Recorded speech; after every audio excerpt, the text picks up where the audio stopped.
Okay, so right now I am on my way to Dayton, Ohio, which is up in the northwest part of the state. And we're going to go into Dayton and we're going to drive around a little bit and we're going to look at the bad areas and kind of talk about what's wrong with this place.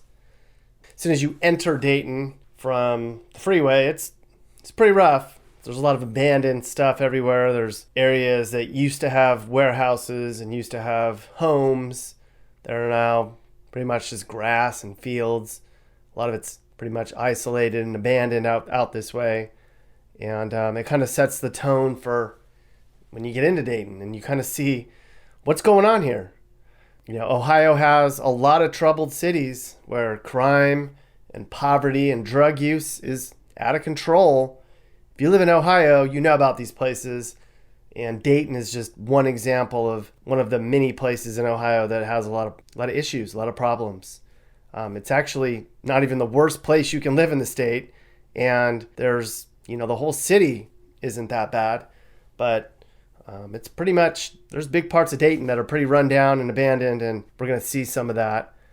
Dayton's also one of the most affordable places you can live in the country too. I think I saw a study where it was the second most affordable city in America, meaning second cheapest city.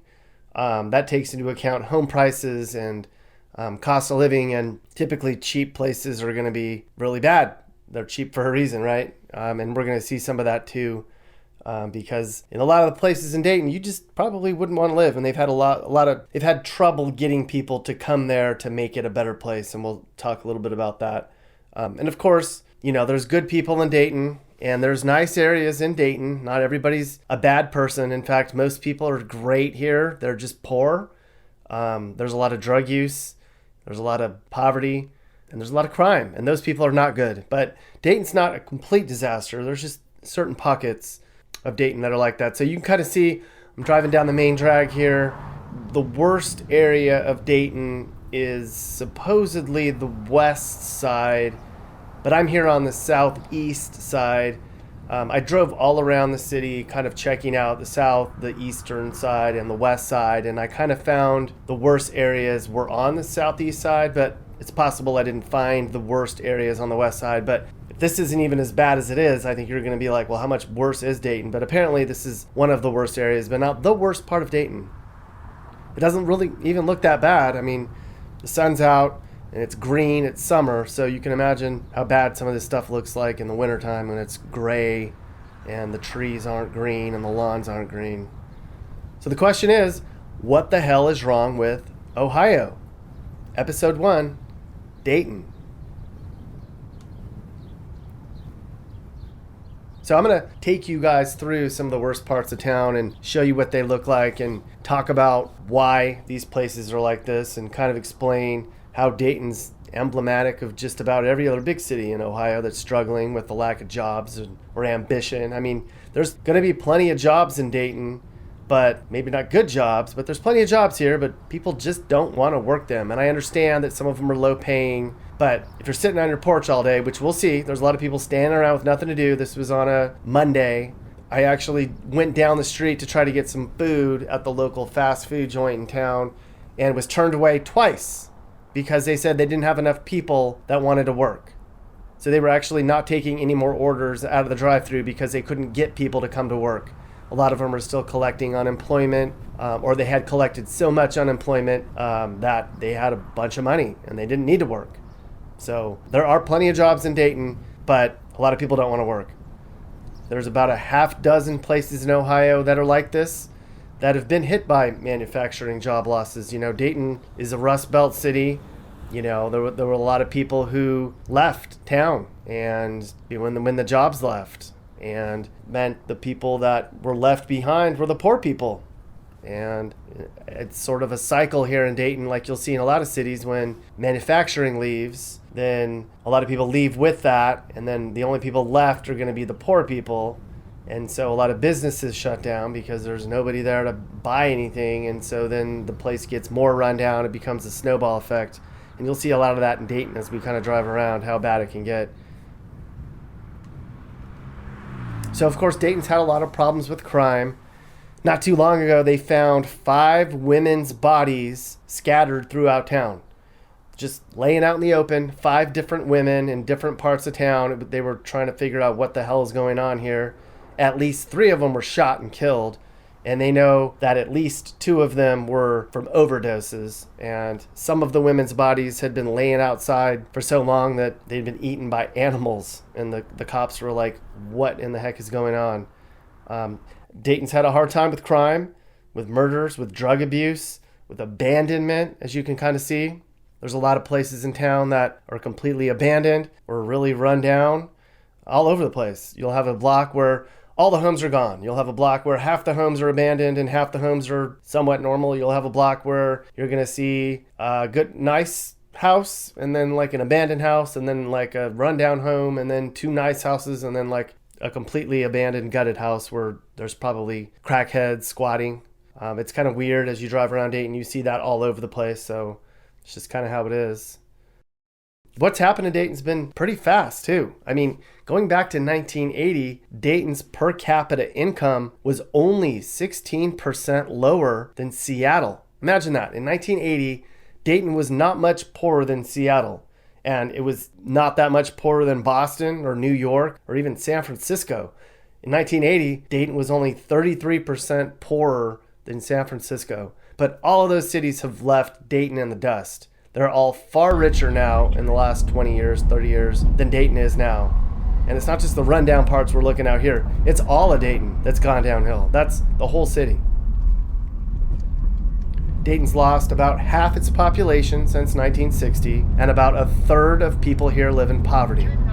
It's also like this in big parts of St. Louis and Milwaukee and Fresno, California, and Buffalo too. So Dayton is just one example of how all these medium to sort of larger size cities are just falling apart.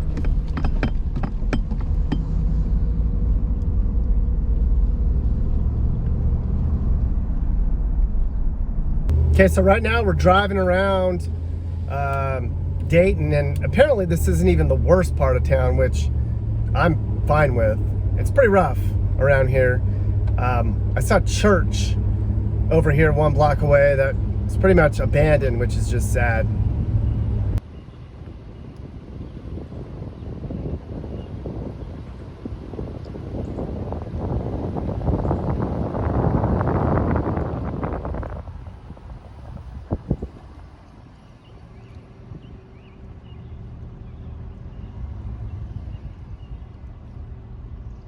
Do not enter. Says it all. Now you might think that this kind of might correct itself, meaning that, you know, as you get these big cities that get overpopulated, people want to move away from the big cities into smaller cities because they get sick of all the crime and the traffic there. But that's not what's happened here in Dayton. It's kind of a winner take all, rich get richer effect. And those in the big cities get richer and they make decent salaries. And then smaller cities like Dayton here, where there's 170,000 people, they face demoralizing blight and they struggle to find fulfilling work. It's kind of the opposite of what was supposed to happen in the internet age, right? Like, we were all supposed to be able to work from home. So it was supposed to make it easier for these people that couldn't find good jobs in their community to go online and find a good job, good high-paying jobs with benefits. They could work from home, right? We're supposed to be free to work from anywhere. So you would think that places like Dayton that don't have a lot of good jobs in town, some of the people would benefit by the internet age, right? They'd be able to get great jobs on the internet. But that's not what's happened here. I mean, you would think that there'd be even call center jobs or just anything that you could do online from home that you could make a decent salary. You don't have to be an internet coder here, right? There's plenty of jobs. So for people to say there's no good jobs in Dayton, that's not true. There's good jobs everywhere. You just have to go onto a computer and find a job. And probably 1 out of 4 people in Dayton doesn't work much. And I'm guessing 1 out of 10 doesn't work at all and probably hasn't ever worked. I mean, if you have a third of the people live in poverty, that means a lot of them are going to be collecting welfare and food stamps, and they're just not motivated, and they're just lazy, frankly. Now, back in the day, Dayton was a center for innovation. I mean, the Wright brothers came from here. The guys that invented the first flying airplane came from Dayton. And the guy who made the electric starting motor, he's from here. There's been a lot of innovation in Dayton, just not lately. Of course, the manufacturing jobs left. A lot of stuff went overseas. I mean, you can pretty much manufacture stuff anywhere now when you have cheap parts and cheap labor. And so when Dayton lost a lot of the manufacturing jobs and went overseas, that really hurt. And a lot of people were out of work. And the people that were motivated left town. And those that were not or couldn't get out of town stayed. And they're still here, a lot of them. Incidentally, Dayton's had a Democratic mayor for every decade going back to 1970 for all of them but the 90s. In the 90s, they had a Republican mayor, but all the other decades, going back 50 years, this is a Democratic city.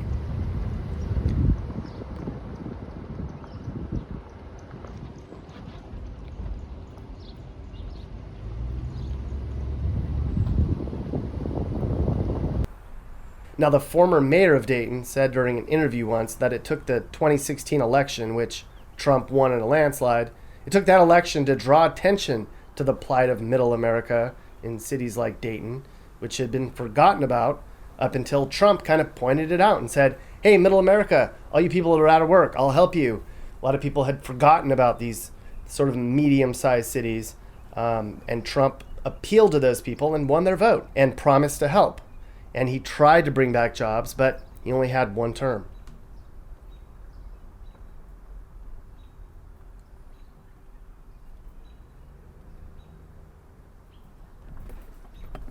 Now, another interesting thing about Dayton is they're bringing in a lot of refugees and a lot of immigrants in to kind of try to help spruce the place up, right? So all these immigrants are coming over from Turkey and Europe, and they're like, hey, this place is a dump. We have a lot of money. Why don't we come in? It's dirt cheap. We'll buy up some of these homes. We'll make a profit. We'll kind of spruce the places up. We'll open up businesses. So they've had a lot of luck with immigrants coming in, especially from Turkey, that have come into Dayton and kind of really helped the place out, right? Like they've invested in the community. They've bought a lot of these rundown homes. They've put money into fixing them up. It's been kind of a bright spot. But then you have the other side of the coin where you have Trump, who basically said, we don't want any more immigrants in this country. So he kind of hurt Dayton while he was trying to bring back jobs to help this place. It was kind of an interesting way that Dayton's benefiting from immigrants coming in. It's really the only thing that's kind of given the place life. But then Trump came in and said, no more immigrants. But at the same time, he was trying to bring back manufacturing jobs. So you've got all these politicians trying different things. And it seems like some stuff's a little bit working, but for the most part, it's really not. And then there's the drugs. Almost 800 people died in this county last year from overdoses. 800 people. And once Dayton becomes known as a thriving market for illegal opiates, then more and more junkies come into town from nearby towns and suburbs, and they make it worse. Kind of, it's like instead of drawing in wealthy people in, Dayton's drawing in desperate people that are poor and on drugs that want to take advantage of the situation. And of course, the crime in Dayton's terrible. There were 47 murders here last year, which is much higher than it's been in a while. Muggings and assaults are up. And shootings into homes, like random bullets going into people's homes, just drive-by shootings for no reason, those are up by about 50% in the last year. So there's a lot of people driving around here just shooting their guns into homes for whatever reason.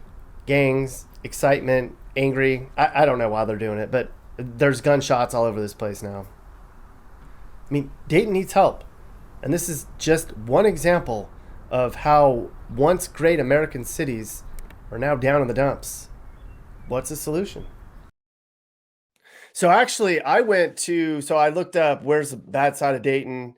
And a lot of people said the west side, and then some people said the southeast side. So I actually went to both, but maybe I didn't go to the right areas on the west side because I found No, the west side, the whole west side is pretty awful. So the way Dayton's broken down, the east side is lower class poor white people, and the west side is lower class poor black people. The river, when segregation, all that was going on, the river is what separates the two. So the east side is almost just as bad as the west side. I mean, it's cool. I wasn't trying to be like, here's the worst place ever. I think what I was just trying to do was show some bad areas and kind of talk about what the hell happened to Dayton. How did it go from like a pretty good place in like the 70s to like today. Manufacturing, Oh, man, all yeah. manufacturing. We call it mini Detroit. So you had GM, that was the main employer here, and then you had all the companies that fed off of it that made the parts, made the tires, made the buttons and whatnot. So the majority of people that lived in Dayton worked in manufacturing, and you're making $25, $30 an hour. That's great money out here. It really is, because it's the price of living out here is so cheap. We also had NCR, which is the National Cash Register. They invented the cash register here in Dayton. And then we had Emery Worldwide, which was an airline cargo company out at Dayton International. So you can get a job out here, no problem. But with the decline of GM, everything else followed, and it went to shit, dude, in about 10 years, especially after the 2008 recession.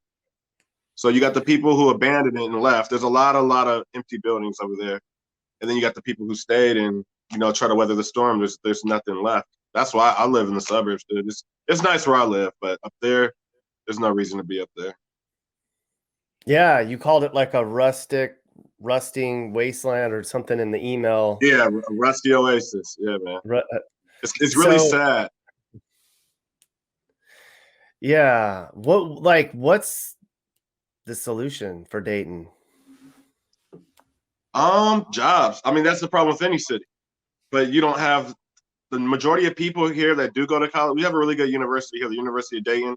We have one of the top community colleges in the country as well, called Sinclair. But the problem is the majority of people who get educated, they get the hell out of here after they get their degree or after their certificate and whatever subject they study. So they leave. And Dayton has the potential.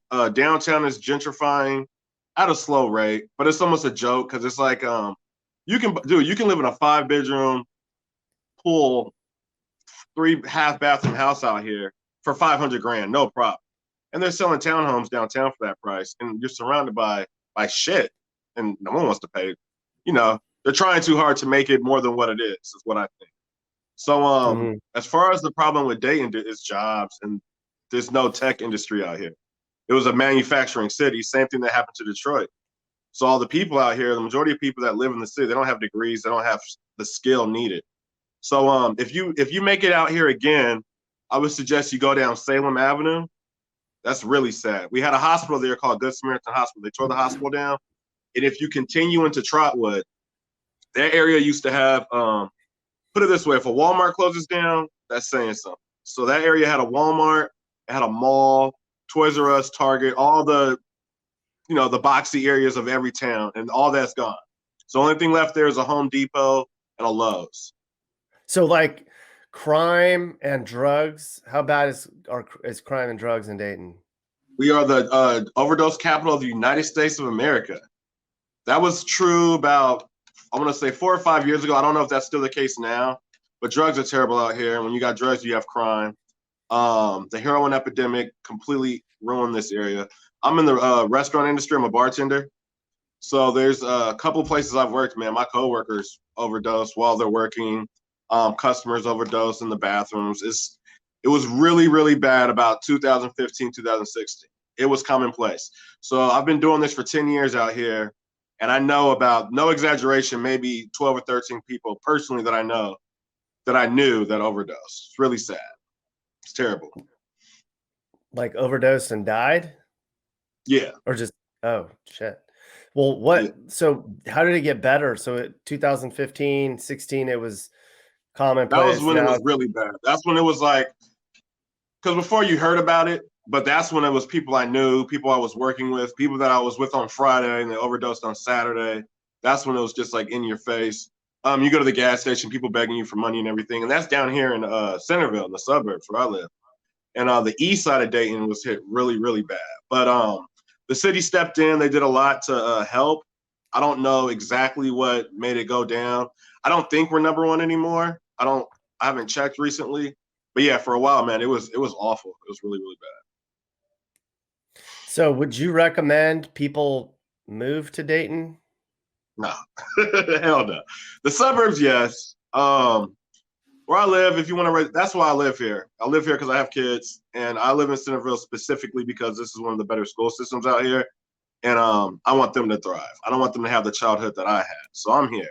So if you live in Centerville, Springboro, all the southern suburbs are nice. you can do okay in the southern suburbs. And the northern suburbs aren't bad, but they're more lower class, more working class neighborhoods. So you do have a little bit more exposure to drugs up there and light petty crime, cars getting broken into, garages getting broken into, things like that. But as long as you're in the suburbs, you can walk from one end of the city to the other and no one's going to mess with you. Hey guys, so if anything I just talked about upset you or made you sad or mad, well then do something about it. Call your local leaders and demand change. Chip in and help those in need. Make your community better, because communities don't get better without hard work and determination. America's a great place. It just needs some more love and pride. This is Sage, Nick's manager. This has been a Corner House Entertainment production. And are you looking to move and need advice? I do consulting. That's right. I'll sit down and talk about where the next perfect place for you and your family should be. I do it all the time. Together, let's find you a new home that's safe and checks all your boxes. You can get my email in the description to find out how I can help you find your perfect relocation.